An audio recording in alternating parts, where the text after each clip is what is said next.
I agree that we shouldn't be the body that has to make the decision when it comes to these types of issues. We should be able to rely on the federal government to protect us, something that every single person in this state and across the country, regardless of your party, whether you're a Democrat, Independent, Republican, overwhelmingly supports is a free and open internet. And we should be able to rely on our federal government to not roll back those types of protections that protect us. And when that happens, it is our job as the fifth largest economy in the world, where not just the rest of the nation looks to see what we're going to do, especially on issues of technology, because we're a leader, but then also internationally, to step up and propose something to be able to protect the people that we represent, because that is what they expect of us. That is our job. And so that is what we're doing here. We are stepping up and filling the role that we need to fill, because we cannot rely on this federal government to protect us when we need protection. And I'm sorry, you only need to look at one thing to understand why you need to vote for this bill.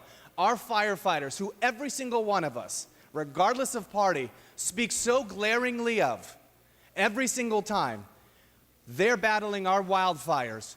And the one thing that these companies continue to say is, we don't block, we don't throttle, we don't do these things. We don't do it. It's a non-issue, non-existent. And then they do it.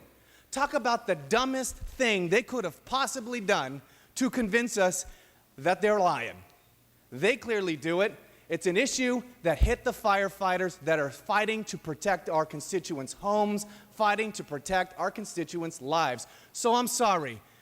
I'm sorry that they're upset, but they created this issue for themselves. Had they not worked for years to get rid of net neutrality on the federal level, we wouldn't be here discussing this issue right now. It's a problem that they created on their own. Now we're stepping up and we're doing our job to make sure that our constituents and the people that rely on us to do our job know that we're protecting them and we're doing what's right. I respectfully ask for an aye vote.